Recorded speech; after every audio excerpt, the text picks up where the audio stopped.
Ready start. Civil ಪ್ರಕ್ರಿಯಾ ಸಂಹಿತೆ 1908ರಲ್ಲಿ ಮಾಡಿದ ಉಪಬಂಧಗಳ ನಿಬಂಧನೆಗಳಲ್ಲಿರುವಂತೆ ಅಧಿಕಾರ ವ್ಯಾಪ್ತಿಯನ್ನು ಚಲಾಯಿಸಿ ನಿರ್ವಹಿಸುವ ಮೂಲಭೂತ ನಿಯಮಗಳನ್ನು ಎರಡು ಕೆಳ ನ್ಯಾಯಾಲಯಗಳು ದೃಷ್ಟಿಯಲ್ಲಿಟ್ಟುಕೊಂಡಿರುವುದಿಲ್ಲ ಮತ್ತು ಅನುಸರಿಸಿರುವುದಿಲ್ಲ.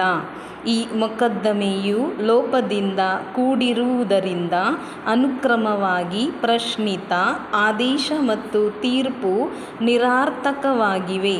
ಆದ್ದರಿಂದ ಅದನ್ನು ಸಮರ್ಥಿಸಿಕೊಳ್ಳಲಾಗದು. ತತ್ಪರಿಣಾಮವಾಗಿ ಅಪೀಲಿಗೆ ಅನುಮತಿ ನೀಡಿ ಪ್ರಶ್ನಿತ ಆದೇಶ ಮತ್ತು ತೀರ್ಪನ್ನು ರದ್ದುಗೊಳಿಸಲಾಗಿದೆ.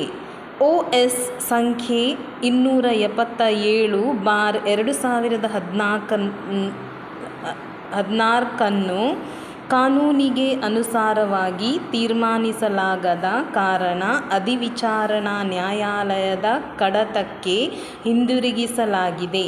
ಈ ಪ್ರಕರಣದ ವ್ಯವಹರಣೆಗಳನ್ನು ತ್ವರಿತಗೊಳಿಸುವುದಕ್ಕೋಸ್ಕರ ಪಕ್ಷಕಾರರು ದಿನಾಂಕ 23/7/2016 ಅಧಿವಿಚಾರಣಾ ನ್ಯಾಯಾಲಯದ ಮುಂದೆ ಹಾಜರಾಗಿ ಮುಂದಿನ ಆದೇಶಗಳನ್ನು ತೆಗೆದುಕೊಳ್ಳುವಂತೆ ನಿರ್ದೇಶಿಸಲಾಗಿದೆ.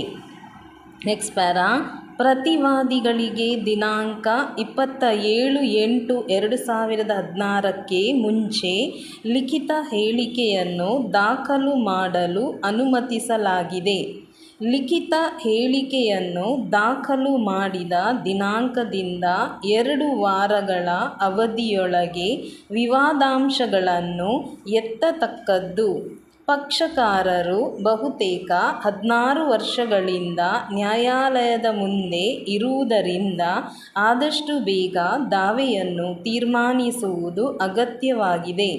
ಹಾಗಾಗಿ ವಾದಿಯು ದಾವೆಯ ವಿಚಾರಣೆಗೆ ಒಳಪಡುವ ದಿನಾಂಕದಿಂದ 6 ವಾರಗಳ ಅವಧಿಯೊಳಗೆ ಆಕೆಯ ಕಡೆಯ ಸಾಕ್ಷ್ಯವನ್ನು ಮಂಡಿಸತಕ್ಕದ್ದು ಮತ್ತು ಅದನ್ನು ಪೂರ್ಣಗೊಳಿಸತಕ್ಕದ್ದು ಮತ್ತು ಪ್ರತಿವಾದಿಗಳು ವಾದಿಯು ದಾವೆಯನ್ನು ಮುಕ್ತಾಯಗೊಳಿಸಿದ ದಿನಾಂಕದಿಂದ 6 ವಾರಗಳ ಅವಧಿಯೊಳಗೆ ತಮ್ಮ ಕಡೆಯ ಸಾಕ್ಷ್ಯವನ್ನು ಮಂಡಿಸತಕ್ಕದ್ದು ಮತ್ತು ಪೂರ್ಣಗೊಳಿಸತಕ್ಕದ್ದು.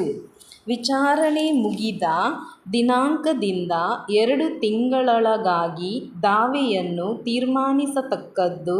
ಇದಕ್ಕೆ ಅನುಕೂಲ ಕಲ್ಪಿಸಲು ಪಕ್ಷಕಾರರು ಯಾವುದೇ ವಿಳಂಬ ಕಾರ್ಯತಂತ್ರಗಳನ್ನು ಅಳವಡಿಸಿಕೊಳ್ಳತಕ್ಕದ್ದಲ್ಲ ಎಂಬುದನ್ನು ಅಧಿವಿಚಾರಣಾ ನ್ಯಾಯಾಲಯವು ಗಮನಿಸತಕ್ಕದ್ದು ಮತ್ತು ಅನಗತ್ಯವಾದ ತೀರ್ಪುಗಳನ್ನು ತಿರಸ್ಕರಿಸತಕ್ಕದ್ದು. Next para. ಈ ಪ್ರಕರಣದ ಗುಣಾರ್ಹತೆಗಳ ಮೇಲೆ ಅದರಲ್ಲಿರುವಂತೆ ಯಾವುದೇ ಅಭಿಪ್ರಾಯವನ್ನು ವ್ಯಕ್ತಪಡಿಸಲಾಗಿರುವುದಿಲ್ಲ ಮತ್ತು ಉಭಯ ಪಕ್ಷಕಾರರ ಎಲ್ಲ ವಾದಗಳನ್ನು ಮತ್ತು ಪ್ರತಿವಾದಗಳು ಅಧಿವಿಚಾರಣಾ ನ್ಯಾಯಾಲಯದ ಮುಂದೆ ಮುಕ್ತವಾಗಿ ಮಂಡಿಸಬಹುದು ಎಂಬುದನ್ನು ಸ್ಪಷ್ಟಪಡಿಸಲಾಗಿದೆ. Next para. ಮೊಕದ್ದಮೆಯ ಸಂಗತಿಗಳು ಮತ್ತು ಸಂದರ್ಭಗಳ ಹಿನ್ನೆಲೆಯಲ್ಲಿ ಪಕ್ಷಕಾರರು ತಮ್ಮ ವೆಚ್ಚಗಳನ್ನು ತಾವೇ ಭರಿಸತಕ್ಕದ್ದು.